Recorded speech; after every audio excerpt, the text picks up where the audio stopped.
नमस्कार दोस्तों आप सभी कर्मचारी जानते हैं कि जीडीसी की बम्पर भर्ती निकली है सभी जोनों में। दोस्तों ऐसा सुनहरा मौका कभी भी नहीं मिलने वाला जो 2023 में जीडीसी का आपको मौका मिल रहा है और इतनी बड़ी भर्ती आपके सामने है जीडीसी की, जिसमें आप परीक्षा देकर पदोन्नति पर पहुंच सकते हो अपने मन चाहे पद पर। परंतु आप सभी को ध्यानपूर्वक जीडीसी का फॉर्म अप्लाई करने के बारे में मैं बेसिक जानकारी बताऊंगा और उसी बेसिक जानकारी के अनुसार आपको जीडीसी का फॉर्म अप्लाई करना जरूरी है। नहीं तो किसी भी छोटी सी गलती हुई या अनजाने में या जल्दीबाजी में आपने फॉर्म भरते समय अगर गलती की तो आपका फॉर्म रिजेक्ट भी हो सकता है। और दोस्तों बहुत सारी गलतियां ऐसी है जो आप रिजेक्ट तो फॉर्म नहीं होगा परंतु आपको लास्ट में निकाल दिया जाएगा। बहुत सारी गलतियों के बारे में आज मैं बताने वाला हूं और ये भी बताने वाला हूं कि आपको जीडीसी का फॉर्म धैर्य के साथ में किस तरह से भरना है। दोस्तों सबसे पहले मैं बताना चाहूंगा कि आप अपने दिल और अपने मेडिकल स्टैंडर्ड और अपनी क्वालिफिकेशन के आधार पर आप चयन कीजिए कि मेरा मेडिकल क्या है और मेरा क्वालिफिकेशन क्या है। उसके अनुसार आप चॉइस करो कि मुझे जेई का फॉर्म भरना है या ट्रेन मैनेजर का या टेक्नीशियन सहायक लोको पायलट का। आप जानते हो कि ग्रुप डी में जो भी चयन हुए चाहे कोई से भी विभाग में हो, अगर आप पॉइंट्समैन हो तो आपको A2 मेडिकल दिया होगा। चाहे आपका मेडिकल नेचुरल मेडिकल आपका A1 भी हो सकता है, 6/6 भी हो सकता है। अगर आपको ट्रेकमैन में दिया तो आपको A3 भी दिया होगा, B1 भी दिया होगा। परंतु आपका नेचुरल मेडिकल आपका A1 भी हो सकता है, A2 भी हो सकता है।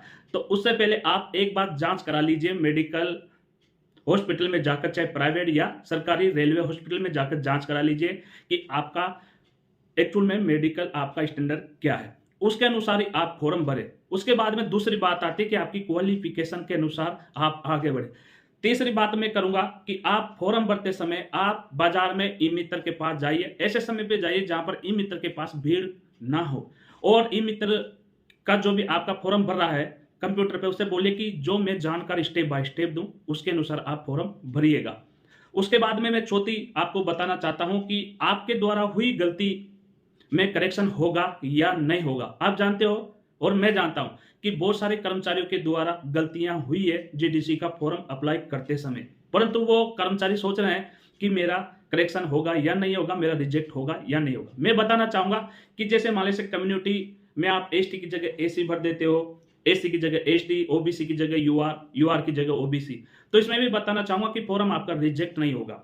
आप एग्जाम भी दोगे, वेरिफिकेशन तक पहुंचोगे, परंतु वेरिफिकेशन के समय आपने जो कॉमन सोना है कम्युनिटी का एसटी की जगह एसी, तो आप एसी के अनुसार ही पास हो, परंतु आप एसटी में आते हो इसलिए आपको उस समय निकाल दिया जाएगा। तो उस समय आपको कितना बुरा लगेगा। तो मैं भी यही बताना चाहता हूं कि अपॉइंटमेंट की जगह आप जन्म तिथि ना भर दे। बहुत सारे कर्मचारियों ने ऐसा ही किया है, अपॉइंटमेंट की जगह जन्म तिथि भरिए और जन्म तिथि के जगह पर अपॉइंटमेंट डेट डालिए। तो ये भी गलती आपको नहीं करनी। आपको अच्छी तरह से जो आपका सर्विस रिकॉर्ड में एचआरएमएस में जो आपका जन्म तिथि, नाम, पिताजी का नाम, जो आपके डॉक्यूमेंट्स लगे हैं उसके आधार पर ही आपको फॉर्म भरना है। अगर आपके पास लैपटॉप या कंप्यूटर हो तो घर बैठे भी आप फॉर्म भर सकते हो। ई मित्र के पास या बाजार में कंप्यूटर वाले के पास जाने की जरूरत नहीं है। सबसे पहले आप रजिस्ट्रेशन आप अपने मोबाइल से भी कर सकते हो, उसके बाद में आप जा सकते हो।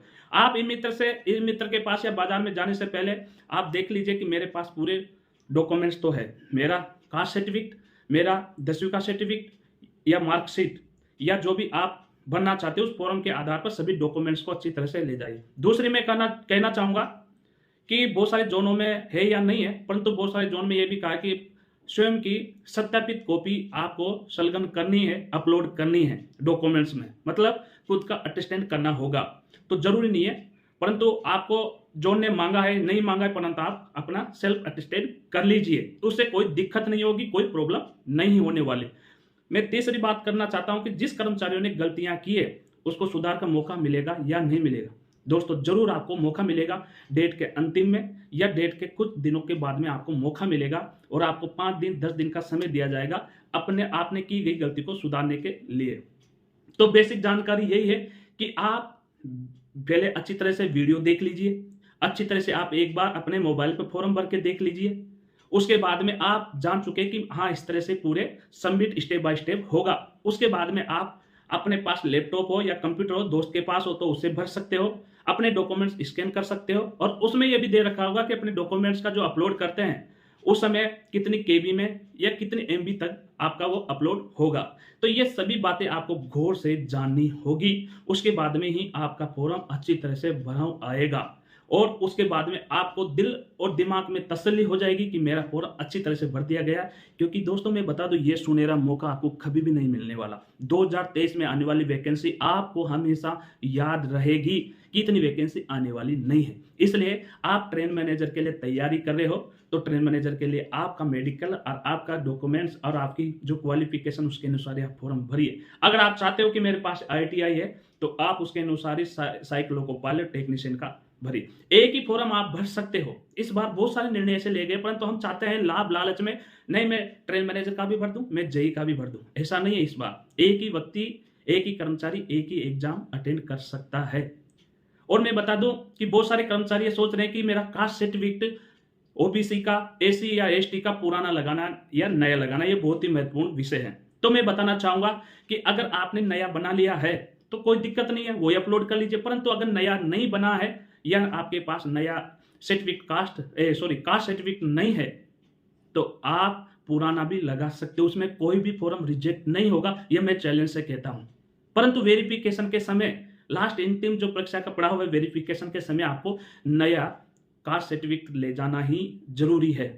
तो दोस्तों ये छोटी सी सूचना थी। मैं बहुत दिनों के बाद में छुट्टी पे था, अब आया हूं। मैं सोच रहा हूं, बहुत सारे कमेंट आए हैं, बहुत सारे फोन आ रहे हैं। तो दोस्तों मैं हर जोन का वीडियो बनाने की पूर्णतः मैं कोशिश करूंगा, परंतु आपको बेसिक जानकारी जरूरी होना चाहिए। जल्दीबाजी आपको नहीं करना है। और दोस्तों वीडियो अच्छा लगा हो तो वीडियो को शेयर करें और इंडियन रेलवे किसान यूट्यूब चैनल को सब्सक्राइब जरूर करें, लाइक करें और सभी कर्मचारियों को सुविधा मिल सके इसलिए शेयर जरूर करें सभी रेलवे ग्रुपों में।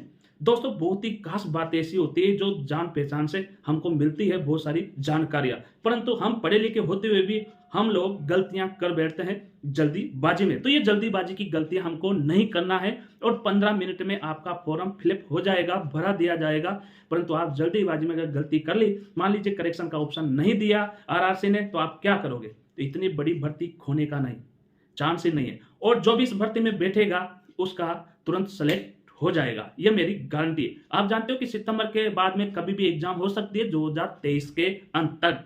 तो आप रेडी रहिए और आप एक सुरक्षित कर्मचारी है। आप अपनी पदोन्नति के लिए एग्जाम से पहले आपको जीडीसी का फॉर्म अच्छी तरह से भरना है। तो दोस्तों अगले वीडियो में फिर आएंगे और जरूर शेयर कीजिएगा, लाइक कीजिएगा। दोस्तों फिर मिलेंगे, नमस्कार।